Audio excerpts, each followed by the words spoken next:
Boa noite, bem-vindos todos. Bem-vindo também quem nos assiste aqui pelo nosso canal. Se você não é inscrito ainda, se inscreva, ativa o sininho para toda vez que a gente subir um vídeo, você vai ser notificado. E dá uma moral pra gente dando um joinha. Assim a gente vai crescendo, se tornando mais relevante dentro da plataforma e levando o Evangelho de Jesus a mais pessoas, né? E crescendo e levando, cumprindo aqui o nosso papel, né? Seguindo sempre. Muito bom. Hoje nós vamos falar sobre falsos cristos e falsos profetas.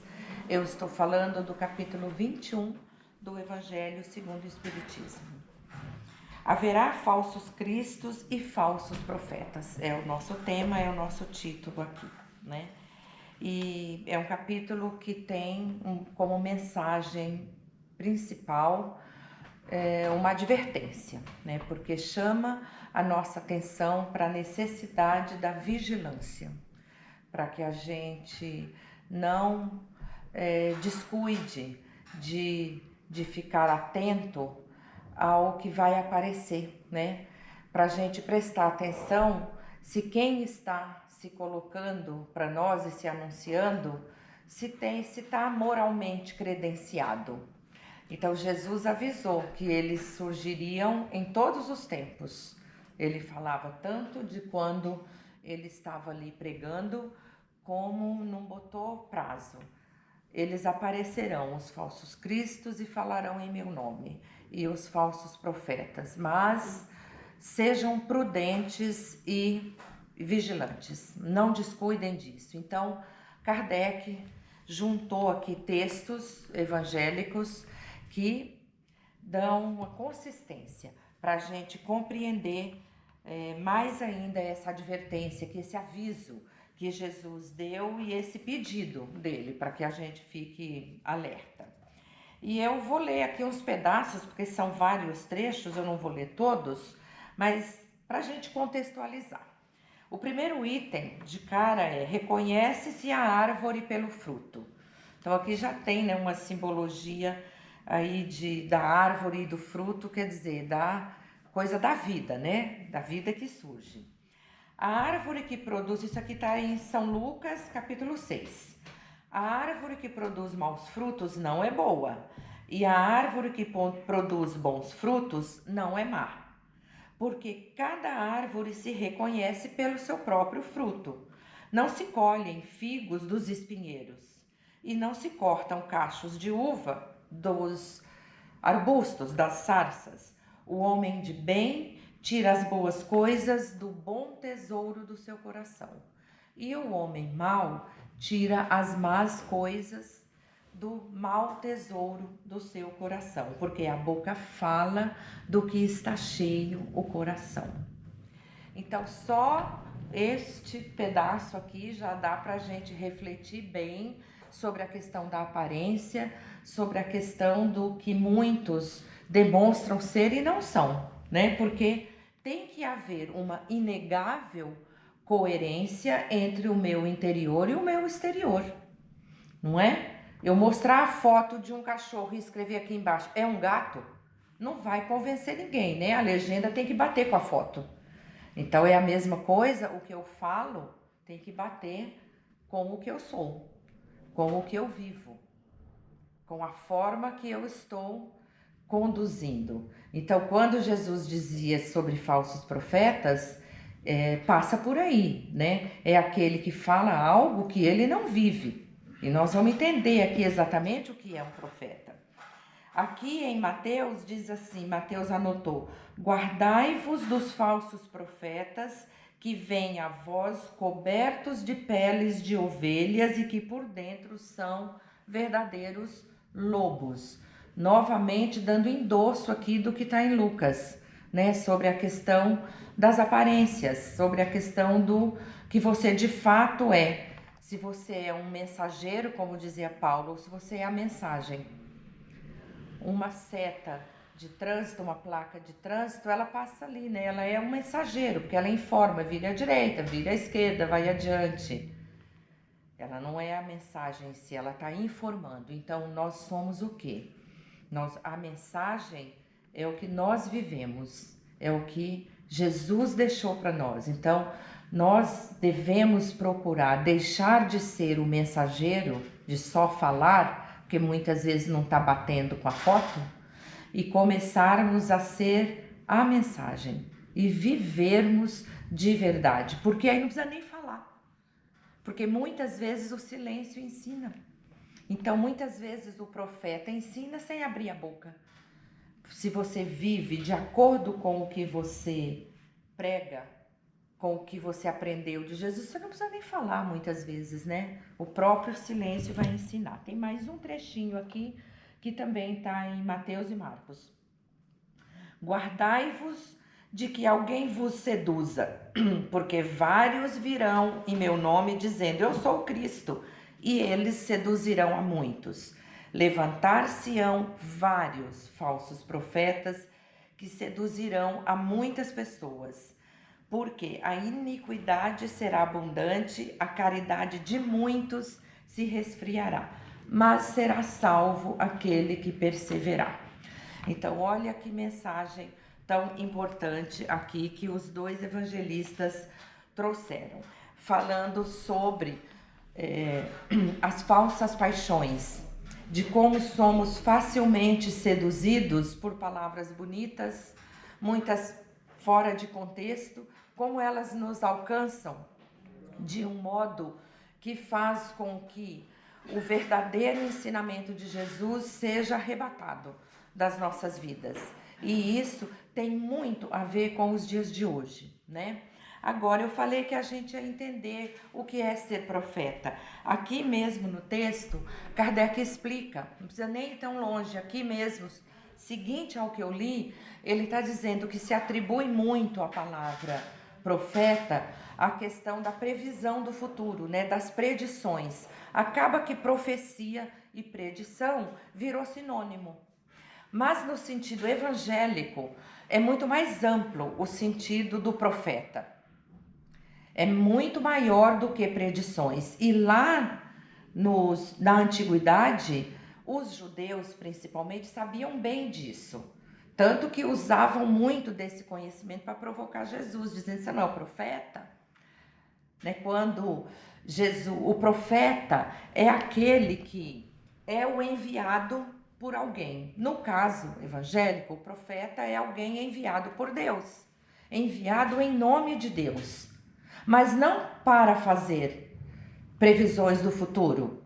Pode até fazer, por uma questão providencial, mediúnica, ele até fazia, mas o significado de profeta é aquele que ensina, que é o enviado de Deus para ensinar, para passar o conhecimento. E a gente tem várias passagens no Antigo Testamento, nos livros dos profetas, no Novo Testamento, que dá exemplos muito claros de como os profetas ensinavam.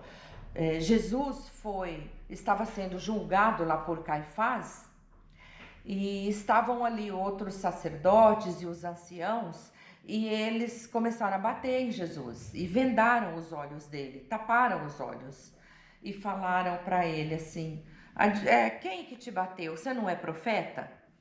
Fala quem te bateu. Então veja que eles tinham o conhecimento do verdadeiro sentido do que era ser profeta. Não era necessariamente prever o futuro, porque eles não falaram, adivinha quem vai te bater amanhã?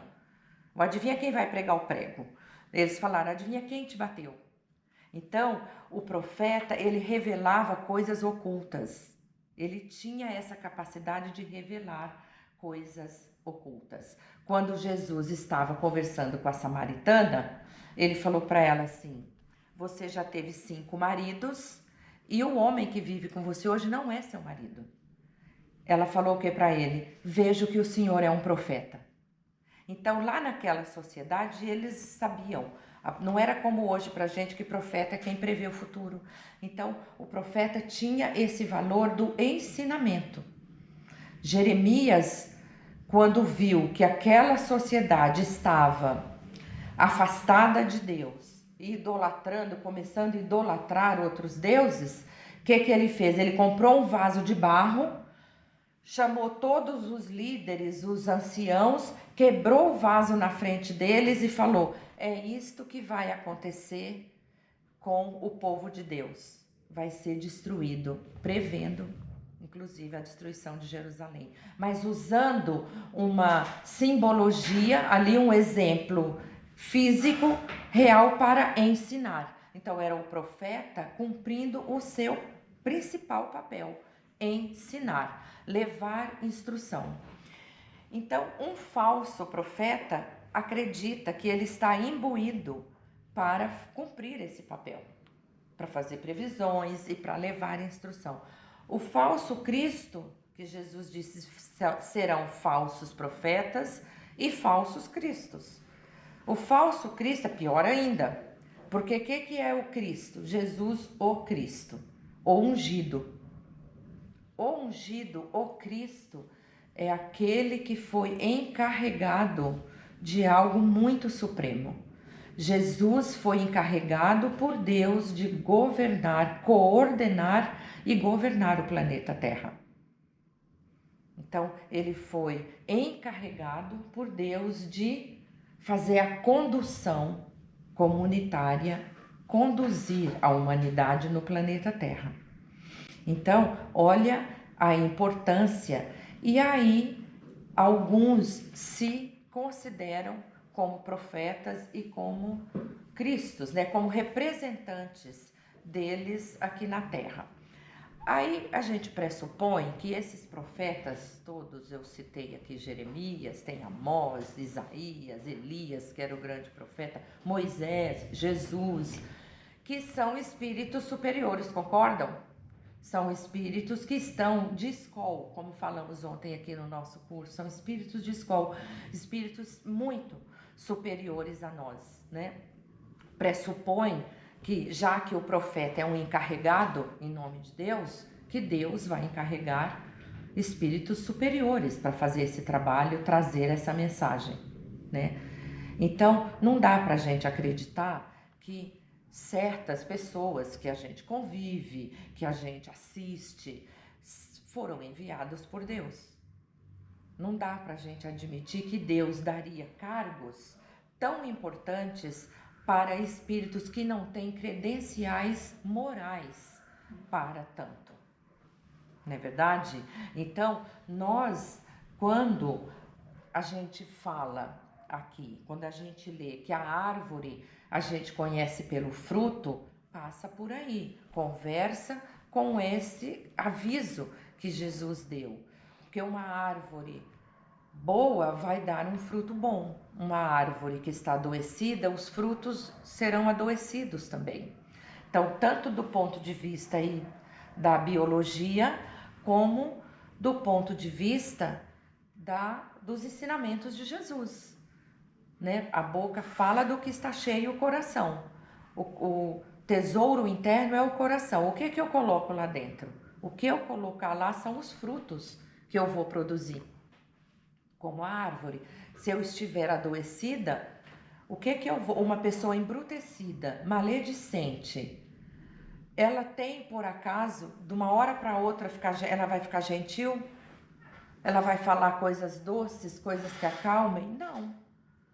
Nem a gente não consegue um resultado bom de uma fonte ruim. A gente só consegue resultado bom se a fonte for boa.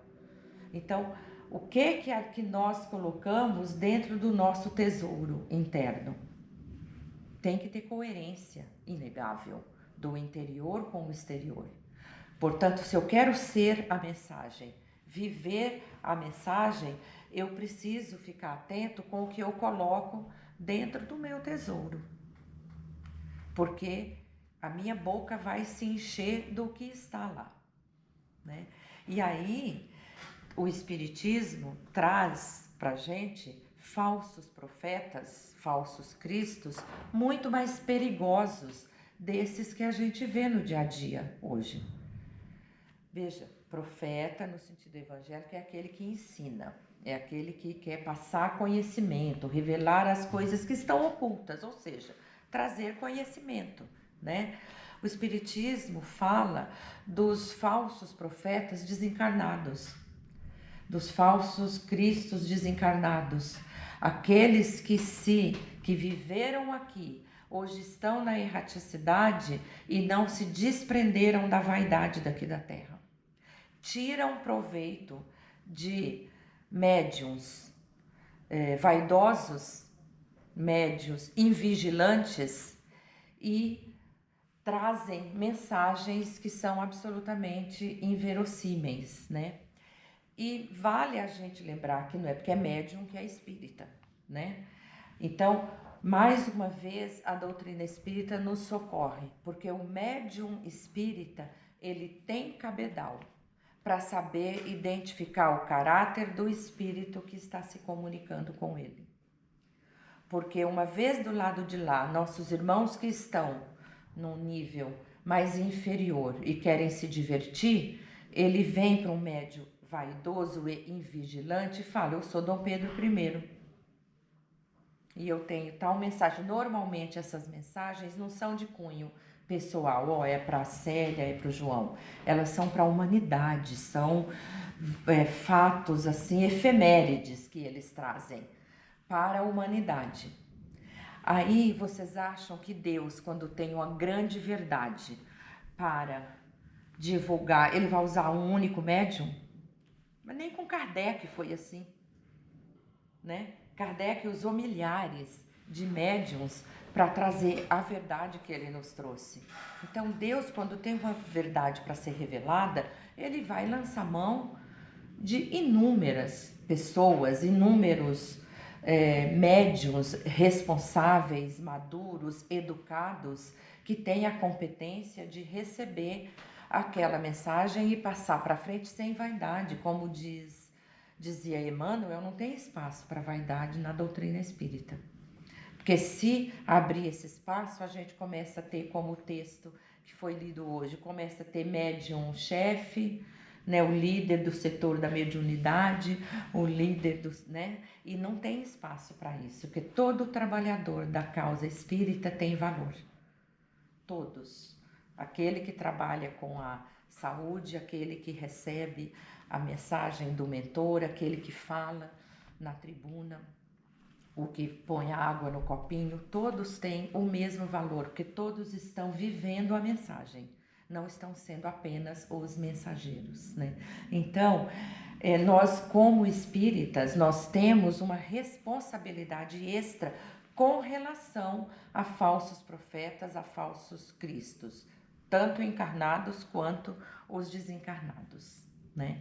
E assim, eu queria até sair um pouco do contexto, né, aqui do evangelho e tal, e falar um pouco sobre os nossos dias hoje, né, porque com todo o cuidado para não pisar numa casca de banana, né, porque a gente pode incorrer nesse risco, mas a questão aqui é o ambiente em que nós vivemos hoje. Quando Jesus falou, fiquem atentos, porque haverão todos eles, ele sabia que a gente ia passar pelo que estamos passando. Porque um profeta lá na antiguidade, Jeremias, já que eu falei do vaso quebrado de Jeremias. Jeremias, quando queria pregar, ele tinha que ir até um lugar público, tinha que ter voz bem alta, né? Porque não tinha microfone, não tinha alto-falante. Tinha que ficar num lugar um pouco mais alto, tinha que atrair os seguidores para escutarem ele. O apóstolo Paulo, quando ia pregar, pregava já no tempo de Paulo, já tinha os anfiteatros, ficava bem no meio, que era para a voz reverberar e todos ouvirem. Então, a mesma dificuldade que Paulo passou, pregando e levando a mensagem, cumprindo um papel, né, de profeta, levando o ensinamento, revelando as coisas ocultas, que viajou pela Ásia Menor, pela Grécia, para levar, ele tinha que ir no chinelo. Não tinha outro modo dele levar a palavra, não era? Tinha que ir andando e tinha que arrebatar aquelas pessoas na praça pública, no mercado, né, que era onde vendiam as coisas e tinha o espaço da fala. Vamos trazer isso para hoje. Se um falso profeta pregasse e pregava, ele sofreria as consequências sociais naquele tempo. Era fácil dele ser descoberto. Um monte de gente viu ele ali, poderia até ser linchado, alguns devem ter sido, né? A dificuldade que o bom profeta sofria, o falso profeta sofria também. Hoje, os falsos profetas têm aqui, ó, a ágora, o mercado, o anfiteatro, na mão deles. Então, são tão perigosos quanto, aqui fala a minha, tá? Os desencarnados. Porque podem não ser descobertos e muitos não são. Ah, não, mas a gente, quando assiste, a gente vê a cara, a gente não sabe nem se são eles. Eles se escondem atrás do algoritmo, atrás de um perfil falso. E se acham portadores da palavra de Deus. E dão receitas para as pessoas viverem bem. Sempre lembrando-as que elas têm que viver com humildade, viver na caridade, doando, inclusive, porque eles têm, muitos deles têm retorno, têm lucro, não é, com a fé alheia, sendo que eles não têm a credencial moral, porque eles não vivem o que eles pregam. E se forem pegos, aplica-se a lei, mas e o rastro de destruição? Porque não tem nem barreira da língua mais, não é? Paulo pregava em grego, quem não falasse não entendia, não tinha tradutor. Hoje você assiste um vídeo e simultaneamente você traduz para o seu idioma. Então, numa fração de segundos, um falso profeta pode levar uma ideia para o mundo inteiro. Concomitante a isso, nós vivemos numa sociedade que tem dados estatísticos que mostram que está se distanciando de Deus e da fé cristã. Não sei se vocês já viram dados assim, estudos, mas teve um vídeo que eu assisti numa aula semana passada, de perto do Natal, na Alemanha, uma entrevistadora perguntando o que se comemora no Natal. Nenhuma pessoa soube responder. Nenhuma pessoa. Esse vídeo está na internet, procurem que vocês encontram. Então, não é de hoje esse distanciamento, vem por conta de cultura, as pessoas se distanciando de Deus, o que faz com que elas comecem a procurar solução fácil para problemas complexos. Aprenda uma nova língua em um mês. Isso é mentira. Isso não existe. Então, a sociedade, procura algo que está totalmente distante do que Jesus ensinou. Por isso que ele disse aqui, a iniquidade será abundante. É o que a gente vê hoje, né? A desigualdade, a rivalidade e a caridade de muitos estará enfraquecida. Então, olha que profecia do que nós estamos vivendo hoje. E isso nos distancia e faz com que a gente esqueça que é uma jornada que nós temos para cumprir aqui. E que não tem desvio no nosso caminho. A gente pode até criar um desvio, mas a gente vai ter que voltar e fazer de novo. Não adianta pegar uma rotatória. Nós temos que perseverar, fazer este caminho. Mas não, a sociedade está procurando a salvação que vem através do Pix, né? Então, isto é este aviso que Jesus deu aqui. Fiquem atentos, porque vai chegar o dia dos falsos profetas e dos falsos cristos falando em meu nome. Mas cuidado, não fiquem invigilantes, atentem. Então, o começo da árvore e do fruto, eu encerro voltando aqui para o começo, para falar, nós teremos a mensagem e vamos perseverar no nosso caminho, enchendo o nosso tesouro interno com as coisas boas, com o respeito, com a caridade, com o cuidado com o outro, com o cuidado conosco, com o cuidado ao falar, ao nos dirigir ao outro. Só assim a gente vai dar bons frutos. E dando os bons frutos, eu estou vivendo a mensagem de Jesus. Eu não estou falando da boca para fora, né? Então, eu queria só deixar esse pensamento para a gente pensar como hoje é mais fácil para sermos seduzidos pela facilidade, né? Tudo tá mais fácil hoje. Viver hoje, do ponto de vista físico, aqui, é mais fácil do que antigamente. Você ia esquentar um prato de comida quando chegava da faculdade lá nos anos 80, você levava 1 hora, acendia todas as bocas do fogão, todas as panelas. Hoje não, né? Para ficar num exemplo bem, né, simples. A vida hoje é muito mais fácil e a gente ficou mal acostumado de procurar essas soluções simples para coisas complexas, que é a nossa jornada, que é o que temos que passar aqui para chegarmos a sermos salvos como Jesus deixou aqui para nós. Deixo essa reflexão aí para vocês deste capítulo e convido a todos para envolvermos a Jane e receber o mentor da noite. Seja bem-vindo, irmão.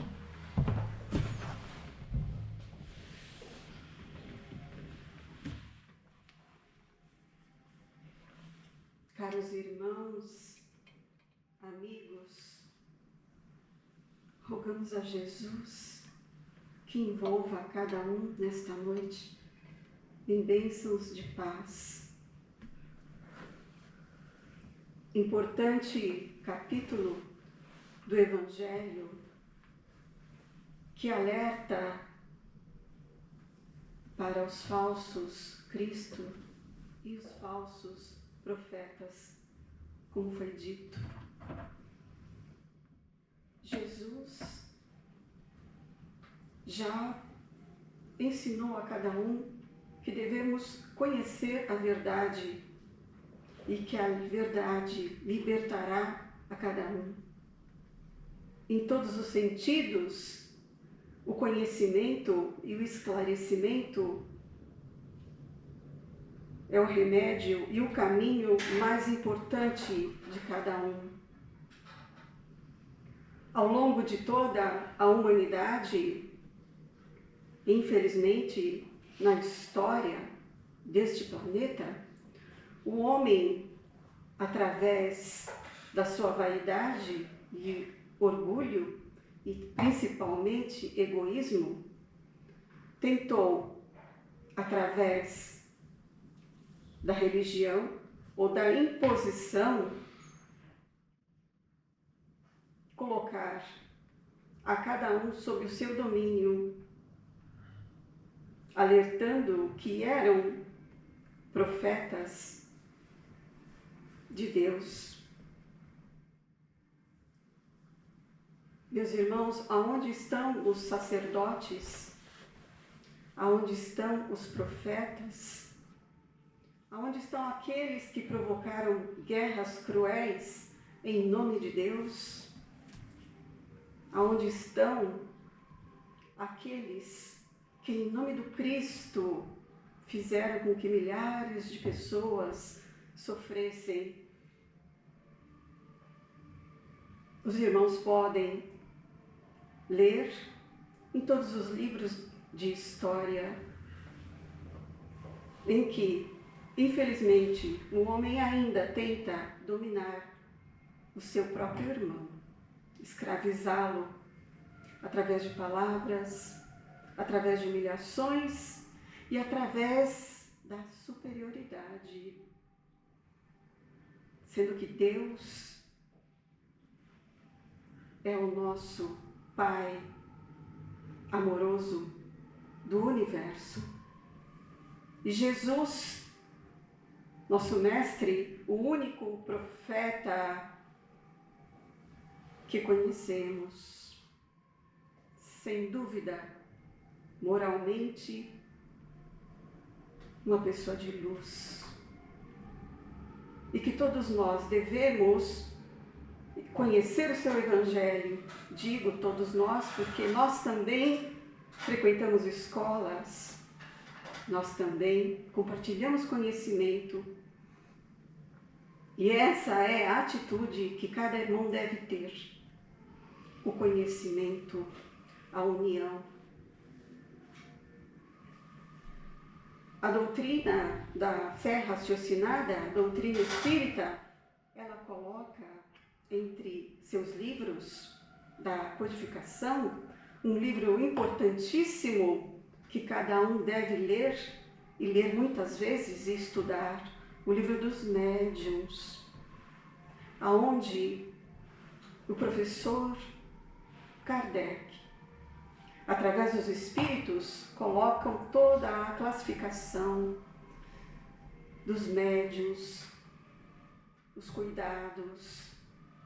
Portanto, para o Espiritismo, este livro já traz um grande conhecimento, porque, infelizmente, aí temos cegos guiando cegos. Algo que pode destruir, como foi dito, uma humanidade inteira. E até onde iremos? E até onde? Até quando Deus assim o permitir? Porque só Deus conhece a cada um. E é só Deus, meus irmãos, apenas Deus, que fará com que este planeta seja transformado. Portanto, não se iludam ainda com os falsos cristos e falsos profetas. Vigiai e orai sempre, principalmente a vigilância e o conhecimento. Conhecereis a verdade e ela vos libertará. Importantíssimo capítulo para esta noite, que traz, como foi dito, uma advertência, um alerta a cada cristão. Agradeço por este momento, desejando que todos sejam abençoados e tenham paz em seus corações.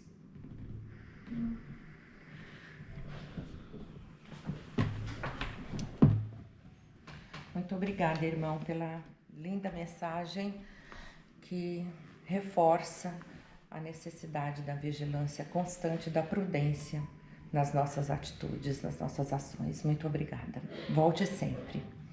Vamos manter então esse clima que estamos agora, essa atmosfera de paz, né, concentrados, presentes aqui.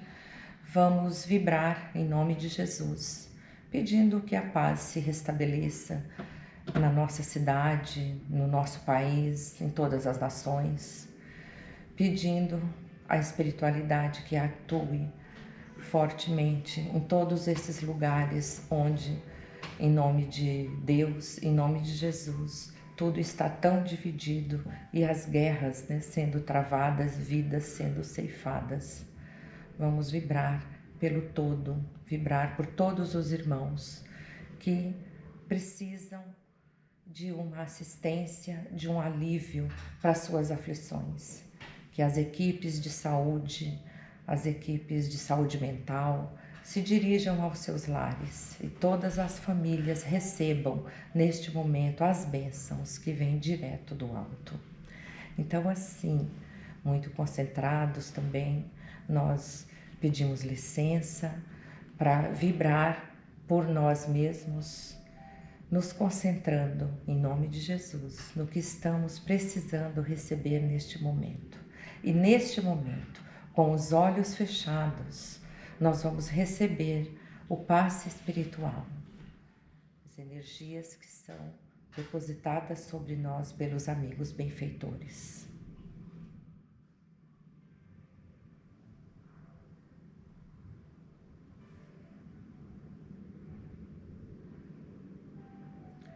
Assim, muito refeitos e melhores do que quando aqui chegamos, com a nossa fome de conhecimento, de fé, começando a se despertar para que busquemos sempre a instrução, pois é ela, como foi dito pelo mentor, quem vai nos conduzir sempre na direção do divino. Então, assim, muito agradecidos, nós pedimos licença para encerrar com a oração que Jesus nos deixou. Pai nosso que estais no céu, santificado seja o vosso nome. Venha a nós o vosso reino, seja feita a vossa vontade, assim na terra como no céu. O pão nosso de cada dia nos dai hoje. Perdoai as nossas ofensas, como perdoamos a quem nos tem ofendido. E não nos deixeis cair em tentação. Livra-nos, Senhor, de todo mal. Graças a Deus, graças a Jesus. Sigam todos com a paz do Mestre e que ela permaneça em seus lares por toda a semana. Graças a Deus.